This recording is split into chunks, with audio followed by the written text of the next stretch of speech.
हरे रंग पर भड़काऊ बयान, तिरंगे का अपमान, देश की आन बान शान पर भड़के भाईजान।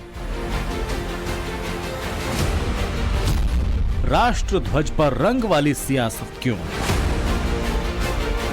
संसद में दिए भड़काऊ भाईजान के एक बयान से पूरे देश में बवाल मच गया। AIMIM अध्यक्ष असदुद्दीन ओवैसी केंद्र सरकार के विरोध में इतना बहक गए कि उन्होंने देश की आन बान और शान तिरंगा पर ही सियासत शुरू कर दी और तिरंगे में जो हरा रंग है उसे मुसलमानों से जोड़ दिया। यही नहीं, मोदी सरकार पर मुस्लिम समुदाय के साथ भेदभाव का आरोप तक लगा दिया। गुलबर्गा के रेलवे स्टेशन को हरा रंग किया गया था, उसको ये कहकर तब्दील कर दिया कि मुसलमानों का रंग है। सर, मैं पूछना चाहता हूं, क्या नरेंद्र मोदी की सरकार तिरंगे के हरे रंग को निकाल देंगी? क्या हरा रंग मुसलमानों का है? क्या नरेंद्र मोदी की सरकार खरबूजे पर पाबंदी आयद कर देगी और देश की जनता से कहेगी कि नागपुर में आपके हेड ऑफिस में उगा हुआ सिर्फ संतरा खाया जाएगा? संसद में दिए अपने भाषण में ओवैसी ने पानी पी पी कर केंद्र की मोदी सरकार को मुसलमानों से भेदभाव का आरोप लगाते हुए खूब कोसा और ये साबित करने की कोशिश की कि मोदी सरकार मुसलमानों के पिछड़ेपन के लिए कसूरवार है।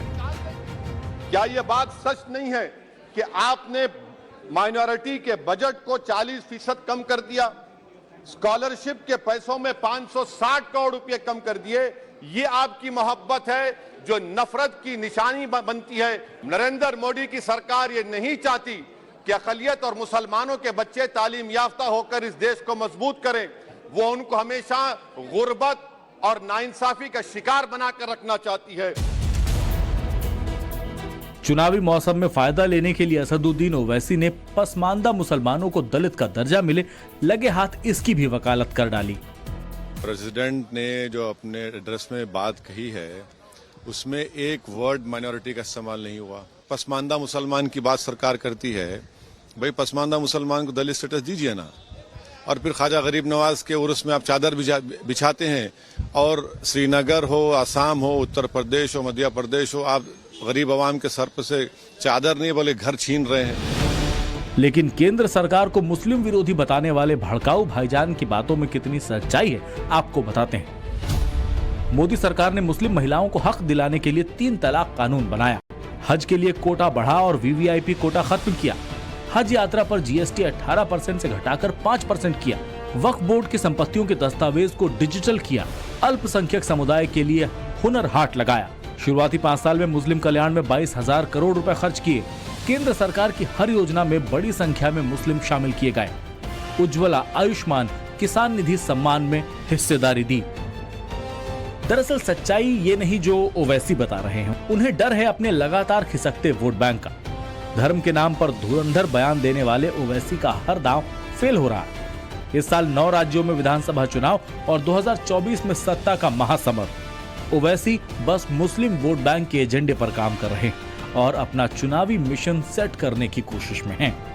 ब्यूरो रिपोर्ट, टाइम्स नाउ, नव भारत। तिरंगे के हरे रंग को निकाल देंगी।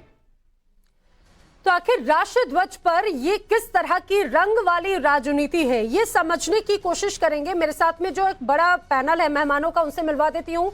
बीजेपी की तरफ से गोपाल कृष्ण अग्रवाल जी मेरे साथ में मौजूद हैं, वरिष्ठ पत्रकार अवधेश कुमार जी मेरे साथ में जुड़ रहे हैं, अतीक उर रहमान मुस्लिम स्कॉलर हैं, दानिश कुरैशी AIMIM के प्रवक्ता हैं। आप सभी का बहुत स्वागत है। और मेरा सीधा सवाल दानिश कुरैशी आपसे है, आखिर इस तरह की सियासत ये क्यों, इस तरह की बयानबाजी, अब रंग वाली सियासत क्यों?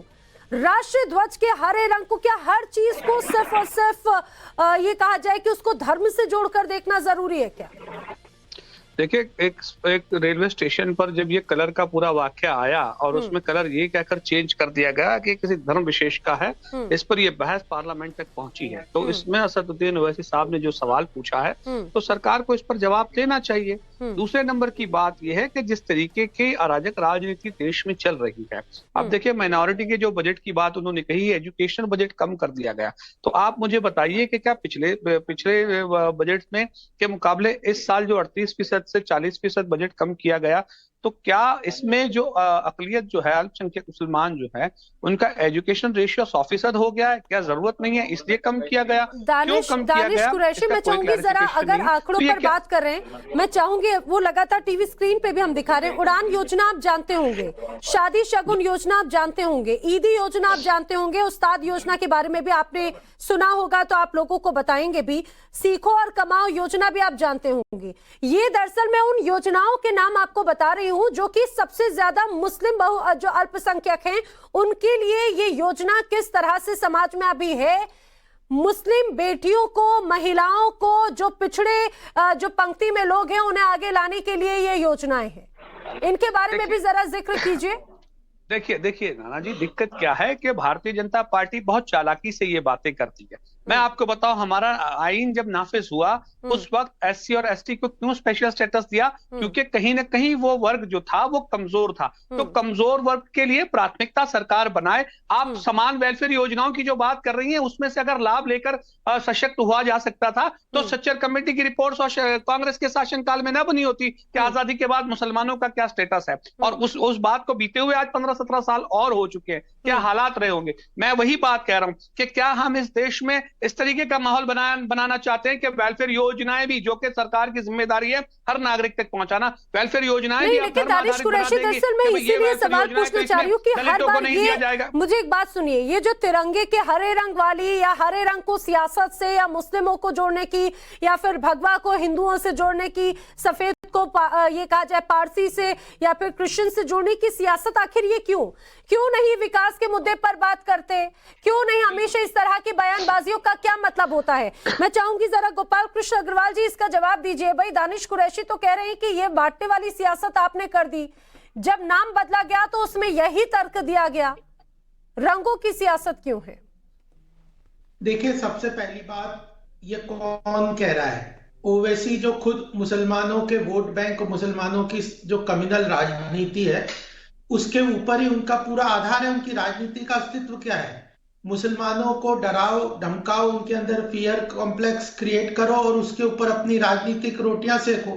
इसके अलावा ओवैसी का काम क्या है? तो वह तो राजनीति करेंगे तो वह अलगाववाद की राजनीति करेंगे, जो कम्युनल पॉलिटिक्स है उसको ही करेंगे और इस तरह के मुद्दे उठाते हैं। आप देखिए, कई डेटा किसी भी जो जन कल्याणकारी योजनाएं हैं, सच्चर कमेटी की एक रिपोर्ट आई थी, ये जो कांग्रेस के यूपीए के सरकार के समय वो रिपोर्ट आई थी, और 50 साल जब वो सत्ता में रहने के बाद उस रिपोर्ट आई थी, उसने बताया था कि 50 साल से ये माइनॉरिटी अपीजमेंट, मुस्लिम तुष्टीकरण और मुस्लिम को उठाने की बातें करते करते उसकी कच्चा चिट्ठा सच्चर कमेटी रिपोर्ट ने खोल दिया था कि मुसलमानों का नाम लेके राजनीति करने के अलावा यूपीए और बाकी ने कुछ नहीं किया, केवल उनके लिए वोट बैंक बना के उनको पिछड़ा रखने का काम किया है और उनकी हालत अभी भी इतनी बुरी है।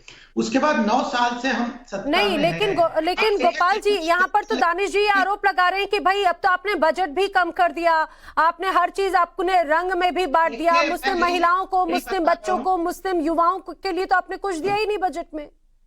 देखिए, सबसे बड़ी बात यह है कि इन्होंने मुस्लिम्स को माइनॉरिटी वोट बैंक बनाने के अलावा कुछ काम नहीं किया। हमारी जो जन कल्याणकारी योजनाएं हैं वो सबके लिए है। अगर युवाओं को रोजगार हम देने की योजना लाते हैं तो उसमें मुसलमान बेनिफिशियरी नहीं है क्या? उज्ज्वला योजना के अंदर मुसलमानों को सबसे ज्यादा, महिलाओं को गैस कनेक्शन मिले हैं कि नहीं? प्रधानमंत्री आवास योजना में करोड़ों लोगों को, मुसलमानों को। दानिश आपकी इस बात का जवाब दे रहे हैं कि 50 साल में इन्होंने, सबसे पहले तो मैं नैना जी आपको एक बात बता दूं, भारतीय जनता पार्टी के जो ये आरोप हैं ये बिल्कुल उसकी कोई मतलब वो नहीं है सटीकता, इस तरीके के वो कम्युनल पॉलिटिक्स के आरोप लगा रहे हैं। अरे अगर सरकार के आंकड़ों को अभी अगर नहीं मानेंगे दानिश, तो किसके, क्या आप जो पेपर्स, आप जो बातें बोल रहे हैं क्या उसको मानेंगे? अगर आप ऑथेंटिक से मानेंगे? नैना जी, मैं मैं जवाब दूं। देखिए, इस देश के अंदर में धर्म के आधारित सांप्रदायिक के आधार पर राजनीति भारतीय जनता पार्टी ने 1980 के दशक में शुरू की और उसी के चलते केंद्र में पहुंची। दूसरे नंबर की बात मैं ये कहता हूं कि देखिए, प्रधानमंत्री मोदी जी पसमानदा मुसलमानों की बात करते हैं। ओवैसी साहब ने कहा कि आप हटा दीजिए वो नोटिफिकेशन जो 1950 में लगाया गया था, दे दीजिए लेकिन दानिश जरा तथ्यों पर तो बात कीजिए। सियासत वाले शब्द, मुझे एक बात को समझना चाहिए, एक बात को जरा समझिए तो जरा। अगर आप ऐसी बातें बोलेंगे तो ये समाज में जहर घोलने वाली बात नहीं है तो क्या है? अतीकुर रहमान और अवधेश जी भी मेरे साथ में भी बोल रहे थे कि भाई जब जो बजट पेश किया गया उसमें मुस्लिमों के कोटे को ही खत्म कर दिया है, बहुत कम कर दिया है। इन आंकड़ों के जरिए जरा बताइए आखिर ये किस तरह की सियासत नजर आती है? नहीं तो ये क्या हरे रंग की बात करना बजट में आवंटन बढ़ाने की राजनीति है क्या? वो ये दानिश कुरैशी जो कह रहे हैं उसके आधार पर ओवैसी जी की बातें कैसे सही साबित होती है? पहले तो ये देश को, दुनिया को जानना चाहिए कि हमारे यहाँ जो भारत है वहाँ किसी रंग से हिंदू धर्म का विरोध नहीं है। हरा रंग तो हमारे यहाँ हरियाली तीज में लड़कियां महिलाएं सब हरा रंग ही पहनती है। बिल्कुल वो व्यवस्था है कि हरा रंग पहनेंगे तभी पार्वती जी और शिव जी उस दिन प्रसन्न होती हैं और वो पूजा करते हैं। तो हमारे यहाँ नवग्रह की पूजा होती है, हर पूजा में जो झंडे लगते हैं उसमें हरा रंग होता है। इसलिए कोई ये कह दे कि हरा रंग से शायद वो मुसलमानों के रंग के कारण हिंदू धर्म के लोगों ने हरा रंग को हटा दिया है, तो उसके पास जानकारी नहीं हो सकती है। हमारे लिए हमारा तो जो काला रंग है, जो पैगंबर साहब के बारे में हमको जो इस्लाम के लोगों ने बताया कि उनको काला रंग शायद बहुत पसंद था, वो काला रंग के भी हमारे यहाँ जो है साधना में महत्व है। तो सारे रंग जो है, वैसे भी हरा रंग जो है कोई ओरिजिनल रंग नहीं है, नीला और पीला को मिला देंगे तो हरा रंग हो जाता है। लेकिन मुझे दुख इस बात का है कि इस समय असदुद्दीन ओवैसी देश के एक महत्वपूर्ण नेता हैं। मुसलमानों की आवाज, भले ही वोट कम आता है लेकिन देश के मुसलमानों के एक वर्ग की आवाज बने हुए हैं। हैदराबाद और आसपास उनकी तूती बोलती है। क्या उनको याद नहीं है कि हैदराबाद में 2012 में कितना भीषण दंगा हुआ था और उसमें हरे रंग की क्या भूमिका थी? क्या अभी जोधपुर में पिछले मई में हरा रंग से पत्थरों को हरा रंग का टीका लगा लगा के वो पत्थर रामनवमी के जुलूस पर फेंके गए। वहां जो स्वतंत्रता सेनानी थे बाल मुकुंद बिस्सा, उनके मूर्ति पर हरे रंग लगा दिए गए। तो ये क्या आग लगाने वाली बात होती है? जो नासमझ लोग हैं वो कैसे इनका कहाँ दुरुपयोग कर देंगे और कैसे इस बात को भुना करके, और देश में इस समय माहौल कैसा है कई चीजों को लेकर के, क्या सवाल का जवाब ले लेती हूँ 30 सेकंड में दानिश कुरैशी, फिर मैं अतीकुर रहमान का भी रुख करती हूँ। दानिश जी, देखिए, जो पत्रकार मित्र पैनल में बैठे हैं उन्होंने शायद वो वाकया नहीं सुना जो कर्नाटका के कलबुर्गी रेलवे स्टेशन पर हुआ था। इस तरह से विरोध प्रदर्शन किया गया था और क्या कहकर किया गया था कि भाई हरा रंग जो है वो मस्जिद की निशानी है, और वो कहकर फिर उसे हटाया गया। तो क्या उसको फिर मतलब किस प्रतीक रूप में आप देखते हैं? उसका विरोध करने वाले लोग कौन थे? सूचना है वो इसी, ये बिल्कुल गलत जानकारी है। बिल्कुल गलत। ये टेलीविजन पर बैठ के 100% जो है झूठ बोलने की बात है ये। या ऐसा बीच में इंटरप्ट मत करिए। का विरोध करेगा, आप बोल रहे थे, मैं खामोश था। क्या इस प्रकार से हमारा देश चलता है? नहीं, आपके पास क्या प्रमाण है? क्या कोई रेलवे का कोई आपके पास लेटर है कि हम विरोध प्रदर्शन के कारण हम दबाव में आ गए हैं और इसके कारण मान लिया 10 लोग विरोध प्रदर्शन करेंगे कहीं, हर समाज में कुछ नासमझ लोग होते हैं, उसके आधार पर भारत में निर्णय नहीं होता है कि कोई मस्जिद पर हरा झंडा लगाया उसका नहीं। लेकिन अवधेश जी, अगर सबकी निगाहों पर अगर एक ही सियासी चश्मा है, मत लगाइए। मुझे लगता है कि एआईएमआईएम के नेताओं के पास में अवधेश जी एक चश्मा है जिसमें एक चश्मे के एक आंख से उनको हरा रंग दिखता है और दूसरे में उन्हें सिर्फ और सिर्फ भगवा रंग दिखता है। अक्सर इस तरह की बातें होती है। लेकिन अतीकुर रहमान, जरा इस बात को समझाइए कि एक बहुत बड़ी बात कह दी गई, वो ये कह दी गई कि भाई अगर मुस्लिम अल्पसंख्यक हैं, अगर वो पिछड़े हुए हैं तो उसमें केंद्र सरकार की भूमिका है। ऐसी कितनी योजनाएं हैं, आप बखूबी जानते होंगे, चाहे हज में जीएसटी को कम करने को लेकर हो, वीआईपी कोटे को खत्म करने को लेकर हो, शिक्षा के कोटे को बढ़ाने को लेकर हो, महिलाओं को 3 तलाक से मुक्ति दिलाने को लेकर हो। ऐसी कई अलग अलग कदम हैं जो दर्शाते हैं कि मुस्लिम समाज के लिए किस तरह से सरकार ने कदम उठाए हों। नैना जी, इस मुद्दे को इस तरह से मैं देखता हूं कि हमारी एक फैमिली है जिसका नाम है भारत, और उस फैमिली में हर नागरिक का समान अधिकार है। जिस तरह से अभी गोपाल कृष्ण जी हमसे बता रहे थे कि समानता के नाम पर ही हम आपको सब कुछ प्रोवाइड करेंगे, कोई माइनॉरिटी नहीं, कोई मेजोरिटी नहीं। गोपाल जी, मैं आपकी इस बात को मानता हूँ। गोपाल जी, मैं आपकी इस बात को मानता हूँ। मैं ये मानता हूं, ये भी कह रहा हूं कि इस देश में मुसलमानों को वोट बैंक की राजनीति के कारण उनकी स्थिति खराब है, और सच्चर कमेटी रिपोर्ट को उद्धृत कर रहा हूं। मुसलमानों की स्थिति आर्थिक रूप से, एजुकेशन के हिसाब से और एम्प्लॉयमेंट वगैरह के हिसाब से उनकी खराब है, क्या तरीका है? और उसका कारण ये है कि वो ये जो हरे रंग की राजनीति करने का जो प्रयास करते हैं, जो लोग उनके खामखा बनने की कोशिश करते हैं, उन लोगों के कारण उनकी स्थिति खराब है। जी, अतीकुर रहमान इसी बात का जवाब दे रहे हैं, उनका जवाब सुन लेते हैं। अतीकुर रहमान। धन्यवाद गोपाल जी, मैं उसी तरफ आपका ध्यान दे रहा था। मान लिया कि ओवैसी जी पॉलिटिक्स कर रहे हैं, मान लिया कि तमाम मुस्लिम नेता, जैसा कि आपने, अवधेश जी ने अभी ध्यान दिलाया था कि भाई आपका तो ओरिजिनल कलर ही नहीं है, आप तो फला फला मिलावट के लोग हैं। मान लिया आपकी बात, क्या सरदार वल्लभ भाई पटेल को भी नहीं मानेंगे? देखिए, फिर आप बीच में बोल रहे हैं, इसका मतलब आप कुछ छुपाना चाह रहे हैं। इसका मतलब आप अपनी काली करतूत को छुपाना चाह रहे हैं, आप बोलने ही नहीं देना चाहते। हम तो मिलावट वाले लोग हैं जनाब, माइनॉरिटीज आपकी गिनती में नहीं आते, कीड़े मकोड़े हैं हम। अरे बोलने तो दीजिए। अतीकुर रहमान साहब, ये शब्द तो किसी ने नहीं कहा। ये शब्द अगर आप इसे अपने मनगढ़ंत रूप में मानते हैं, अगर आप इसे अपने मनगढ़ंत रूप में मानते हो, तो ये आप अपने शब्द दूसरों की जुबान में डालने की कोशिश मत कीजिए। कहा भाई आप अतीकुर रहमान, ये बात किसी ने नहीं की, ये बात किसी ने नहीं की। आपका वो देखने का नजरिया हो सकता है, आपके देखने का नजरिया हो सकता है। ये गलत बात को अपने तरीके से घुमाकर मत समझिए। जो आप समझ रहे हैं वो सामने वाले ने, किसी ने नहीं कहा। मेरे किसी भी पैनलिस्ट ने इन शब्दों का इस्तेमाल नहीं किया जिसकी बात आप मिलावट वाला कलर नहीं कहा, ये ऑब्जेक्शनेबल नहीं है। अरे हरा रंग किस रूप में बनता है अवधेश जी? अरे हर कलर अरे भाई ऐसा है अतीकुर रहमान, आप अपने शामिल नहीं हो सकता शब्दों की अरे अतीकुर रहमान जी, मैं आप ही की बात लेकर जरा कह रही हूँ। आपने कहा कि भाई उन्होंने मिलावटी वाली बात कही, मैं काउंटर करवा देती हूँ ना।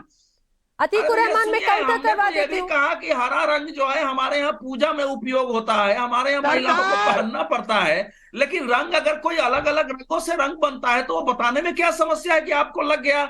ये जो आपके अंदर की जो भावना है ना, ये निगेटिविटी जो है आपके अंदर, आप लोगों के अंदर जो बना हुआ है कि ये मोदी सरकार, ये बीजेपी, आरएसएस, ये सब मुस्लिम विरोधी है, इस्लाम विरोधी, और ये कह के देश में जो आप लोगों ने एक खतरनाक प्रवृत्ति पैदा कर दी है, उस मानसिकता से लेकिन अतीकुर रहमान भाई, भारत में तो भूमि की उर्वरता हरे रंग को प्रतीक दर्शाती है, वहां की वृद्धि, वहां की शुभता का दर्शाती है, और यही तिरंगे का भी हरा रंग इसी का ही प्रतीक होता है, किसी धर्म का प्रतीक नहीं होता।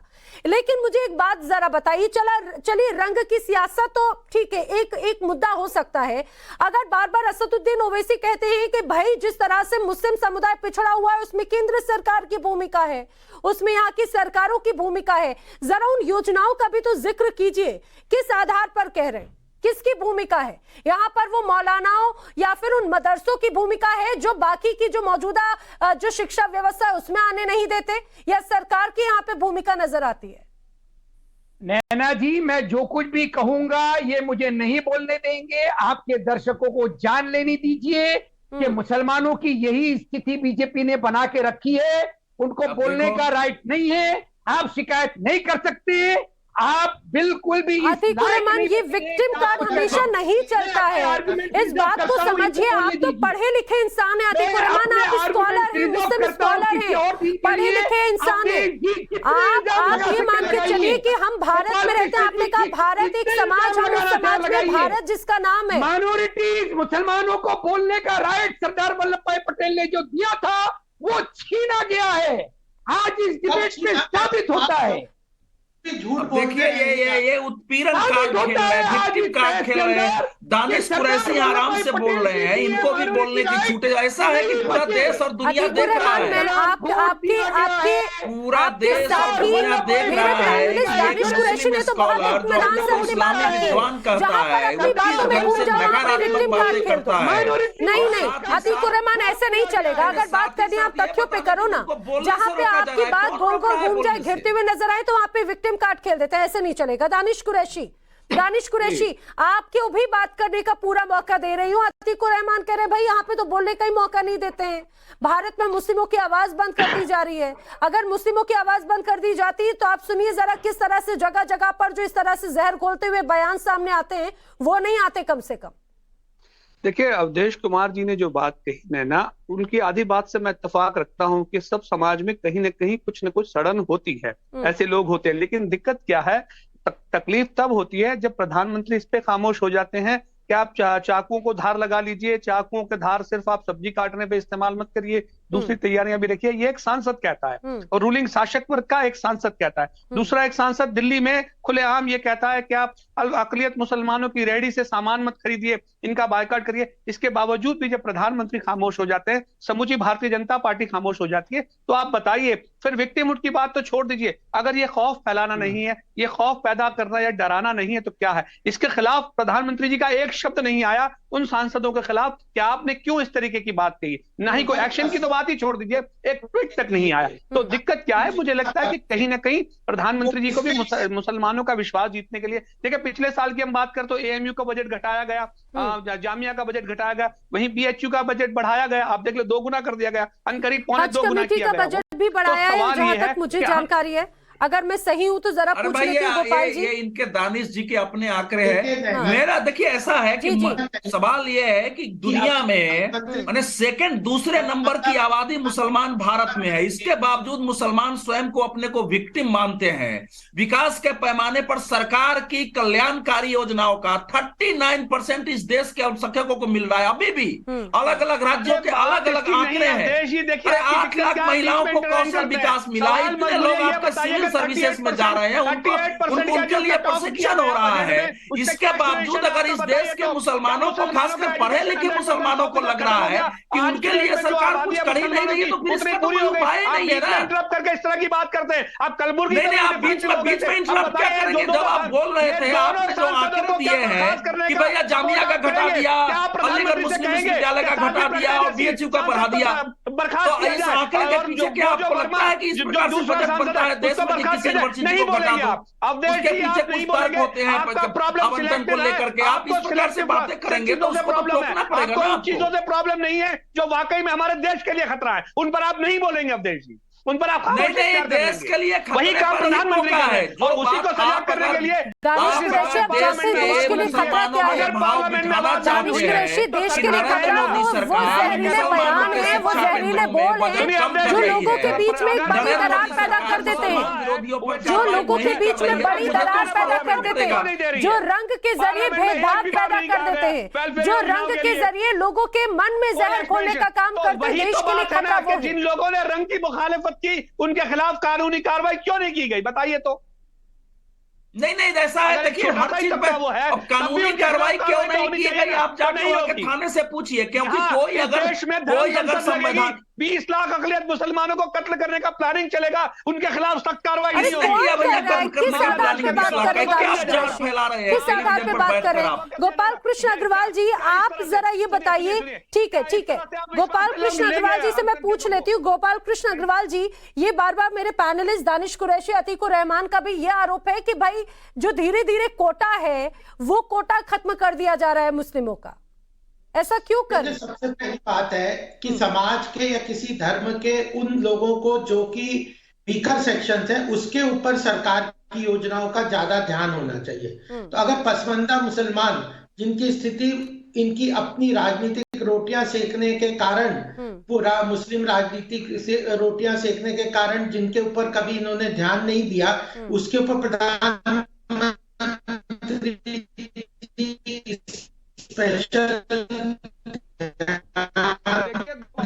मैं तो आपसे ये कह रहा हूं कि हमारे कॉन्स्टिट्यूशन में समानता की बात कही है, तो आप मुझे बताइए मुसलमानों की इकोनॉमिक समानता कहाँ है, सोशल समानता कहाँ है, पॉलिटिकल समानता कहाँ है? पार्लियामेंट से लेकर पंचायत तक आप बता दीजिए प्रोपोर्शनल रिप्रेजेंटेशन में कहाँ है मुसलमान, बताइए तो आप। और आप समानता की बात करते हैं तो मुझे एक बात बताइए दानिश कुरैशी।